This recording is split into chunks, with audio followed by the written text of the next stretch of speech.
Hi all, welcome to Demystifying Markets. So இன்னைக்கு என்ன பார்க்க போறோம் அப்படின்னா இண்டெக்ஸோட அனாலிசிஸ் தாங்க பார்க்க போறோம் based on market profile tool. So market profile base பண்ணி தான் நம்ம each and every analysis post பண்ணிட்டு இருக்கோம். So on basis of that நம்ம weekly closure முடிஞ்சிருச்சு. So next week ஆன analysis தான் பண்ண போறோம். May 13th கான the upcoming days கான analysis தான் in Nifty and Bank Nifty futures chart of 30 minutes time frame. So last few daysல என்ன நடந்திருக்குன்றத first பார்த்துடலாம் and then நம்ம டிஸ்கஸ் பண்ண மாதிரி மார்க்கெட்டும் அந்த கண்டிஷன்ஸ்க்கு ஏத்த மாதிரி ஃபேவரபிளா இருந்ததுனால நம்மளோட அனாலிசிஸும் நல்லா ஒர்க் ஆயிருக்கு. பிகாஸ் எவ்ரி அனாலிசிஸ் 100% நம்மளால ப்ரூவ் பண்ண முடியாது. பேஸ்ட் ஆன் மார்க்கெட் கண்டிஷன்ஸும் ரொம்ப இம்பார்ட்டன்ட். ஸோ அந்த வகையில பாத்தீங்கன்னா லாஸ்ட் ஃபியூ டேஸ் நம்ம நெஃப்டில என்ன பேசணுமோ அது அழகா ஒர்க் ஆயிருக்குன்றத நான் பார்த்திருக்கேன். ஸோ நான் பாக்குறேன். அண்ட் இன்கேஸ் அது உங்களுக்கும் பிடிச்சிருக்கு அப்படின்னா please do like, share and subscribe my channel. So that will B a big level of motivation for me. And I'm also getting good comments. ஆக்சுவலா எனக்கு நல்ல ஒரு என்கரேஜிங் கமெண்ட்ஸ் நீங்க அழகா ரிசீவ் பண்றீங்க. பிகாஸ் மார்க்கெட் ப்ரொஃபைல ஒரு சேனலா ஒரு பிளாட்ஃபார்மா கொண்டு வரணும் அப்படின்னு நினைக்கும் போது அதை அழகா ரிசீவ் பண்றீங்க. So thank you so much for that. எனக்கு நல்ல கமெண்ட்ஸ் கொடுக்கறதுக்கு.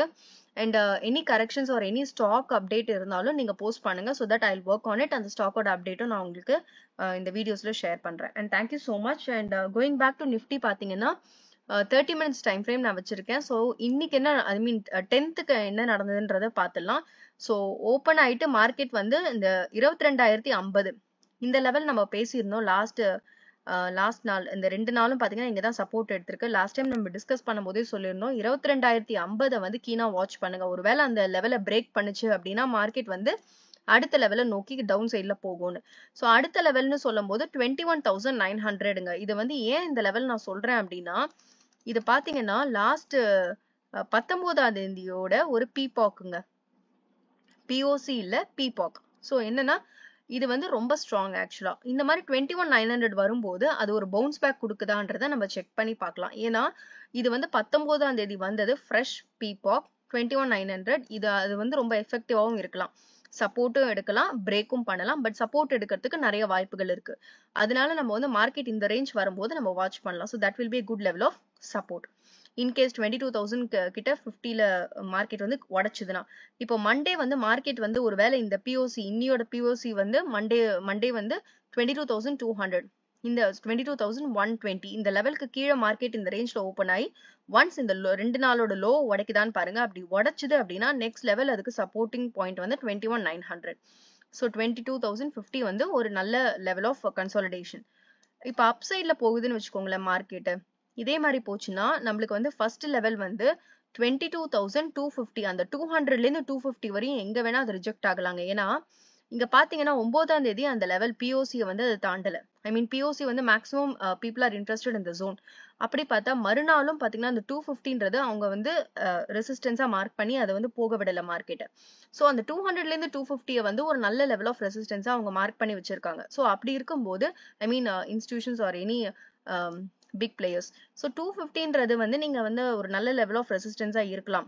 மார்க்கெட் அப்சைட்ல நோக்கி போகும்போது ஒருவேளை அது பிரேக் ஆகுதான்னு பாருங்க. அப்படி இல்லையா அது உடைச்சு போனாலும் பிரைஸ் அங்க சஸ்டெயின் ஆச்சுன்னா நெக்ஸ்ட் லெவல் இமீடியட்டா 50 பாயிண்ட்ல 300 will act as a 22,300 ஒரு நல்ல லெவல் ஆஃப் ரெசிஸ்டன்ஸாவும் இருக்க சான்ஸ் இருக்குங்க. ஏன்னா prior to last 2 days பாத்தீங்கன்னா அந்த 2 நாட்களுமே 22,300 தான் ஒரு நல்ல சப்போர்ட்டிங் பாயிண்டா இருந்திருக்கு. ஸோ அது இப்போ ரெசிஸ்டன்ஸா மாறதுக்கு நிறைய வாய்ப்புகள் இருக்கு.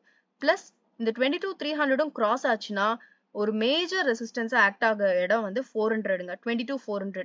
ஏன்னா மார்க்கெட் 2 நாள் அங்க பிஓசி வச்சுதான் கீழே 2 நாள் இறக்கிருக்காங்க. சோ அப்படி என்ன பட்சத்துல 22,400 ஒரு நல்ல லெவல் ஆஃப் ரெசிஸ்டன்ஸாவே மார்க்கெட்டுக்கு இருக்கும். சோ அப் சைட்ல பாத்தீங்கன்னா உங்களுக்கு 22,200, 300 and 400.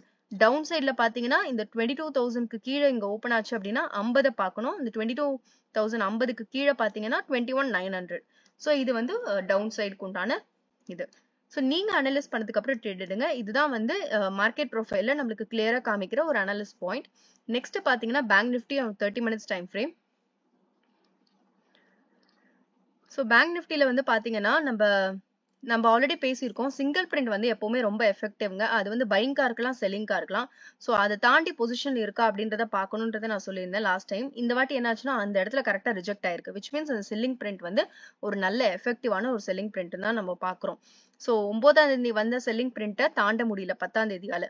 So which is a level of resistance. இப்போ மார்க்கெட் நம்மளுக்கு வந்து 2 நாளுமே ஒரு லெவலுக்கு கிட்ட தான் இருக்கு. அந்த லெவல கீழ போனாலும் பிரேக் ஆகல. which is 47,500 லெவலுக்கு கீழ மார்க்கெட் போகல. அப்ப 47,500 வந்து ஒரு நல்ல லெவல் ஆஃப் சப்போர்ட். அதுக்கு கீழ மார்க்கெட் ஓபன் ஆகுதா? இல்ல மேல எங்கேயா ஓபன் ஆகி திருப்பி அந்த 47,500 கிட்ட வந்து பிரேக் பண்றாங்களா? இல்ல அங்கிருந்து சப்போர்ட் எடுக்கிறாங்களான்னு வாட்ச் பண்ணணும். இன்கேஸ் 500 broken அப்படின்னா நெக்ஸ்ட் லெவல் பாத்தீங்கன்னா 400 தான் ஒரு நல்ல சப்போர்ட்டா இருக்கும். சோ அதுவும் பிரேக் ஆச்சு அப்படின்னா நம்மளுக்கு கீழே பாத்தீங்கன்னா இங்க ஒரு சிங்கிள் பிரிண்ட் இருக்குங்க. என்னைக்கு வந்து சிங்கிள் பிரிண்ட்னா சேம் 19ஆம் தேதி எப்படி நிஃப்டில பார்த்தோமோ அதே மாதிரி 19ஆம் தேதி வந்து சிங்கிள் பிரிண்ட் ஒண்ணு இருக்கு. இந்த சிங்கிள் பிரிண்ட் வந்து நம்மளுக்கு வந்து நல்ல ஒரு சப்போர்ட்டிங் சிங்கிள் பிரிண்டா ஆக்ட் ஆகிறதுக்கு நிறைய வாய்ப்புகள் இருக்குங்க. அது எங்க இருக்குன்னா 47,100ல இருந்து 200க்குள்ள எங்க வேணா சப்போர்ட் எடுக்கலாம். இன்கேஸ் மார்க்கெட் வந்து 47,400க்கு கீழே வந்தது அப்படின்னா 47,100ல இருந்து 47,200க்குள்ள எங்க வேணா சப்போர்ட் எடுக்கலாம். சிங்கிள் பிரிண்ட்ல இங்க எடுக்கணும்னு கிடையாதுங்க. சிங்கிள் பிரிண்ட்ல எனி பிளேஸ்ல அவங்க எடுக்கிறதுக்கு நிறைய வாய்ப்புகள் உண்டு. சோ அதனால சிங்கிள் பிரிண்ட் வரும்போதே அது கீனா வாட்ச் பண்ணக்கூடிய இடங்கள்ல நம்ம வந்து வச்சுக்கணும்.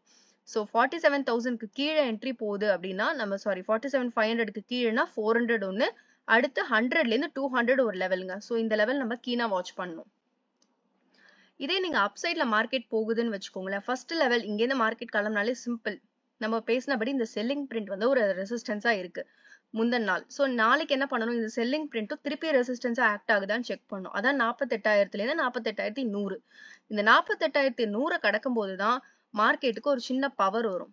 இட் இஸ் நாட் ஃபுல்லி அது வந்து புல்லிஷ்னு நம்ம சொல்ல முடியாது. அகைன் இந்த இடத்துல பிரைஸ் சஸ்டெயின் ஆகி மார்க்கெட் வந்து மேல போகணும். மேல போச்சுன்னா அடுத்து பாத்தீங்கன்னா 2 நாட்களுமே உங்களுக்கு வந்து இந்த லெவல் போட்டு ரெசிஸ்ட் பண்ணி வச்சிருக்காங்க. அதாவது 48,400 பாத்தீங்கன்னா மார்க்கெட் வந்து 2 நாளுமே அந்த இடத்த தாண்டல அண்ட் புவர் ஹையும் வச்சிருக்கு. இந்த புவர் ஹையோட கான்செப்ட் தான் நான் இன்னைக்கு டீடைலா வீடியோல போஸ்ட் பண்ணிருக்கேன்.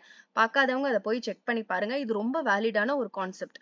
சோ 48,400 வந்து அப்சைட்ல பாத்தீங்கன்னா ஒரு நல்ல லெவல் ஆஃப் ரெசிஸ்டன்ஸ். அகெயின் அந்த லெவலும் பிரேக் ஆச்சு அப்படின்னா 500 இது வந்து super level of resistance 48,500.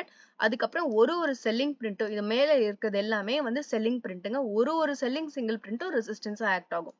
So இப்போ இமீடியட்டா பார்க்க வேண்டியது ரெசிஸ்டன்ஸ் அண்ட் சப்போர்ட் பாத்தீங்கன்னா 47,500, 47,400 டவுன் சைட்ல அண்ட் 47,100 to 200 சப்போர்ட்டிங் பாயிண்டா இருக்கும். இன்கேஸ் அப்சைட்ல இது பிரேக் ஆச்சுன்னா ஃபர்ஸ்டே நம்ம பார்க்க வேண்டியது இந்த செல்லிங் பிரிண்டோட இடம். அதாவது 48,000ல இருந்து 48,100. அந்த 100 கடந்து க்ளோஸ் ஆச்சு அப்படின்னா அகைன் 48,400 அது வந்து ஒரு நல்ல level of resistance and 500. So இதுதான் பேங்க் நிஃப்டியோட அனாலிசிஸ். லாஸ்ட் 2 நாள் Nifty and bank Nifty last நாள் எல்லாமே ரேஞ்ச் பவுண்டா தான் இருக்கு. அதாவது மேலேயும் ரெசிஸ்ட் ஆயிருக்கு, கீழேயும் சப்போர்ட் எடுத்த மாதிரி தான் இருக்கு. சோ ரேஞ்ச்குள்ள தான் சுத்திட்டு இருக்கு.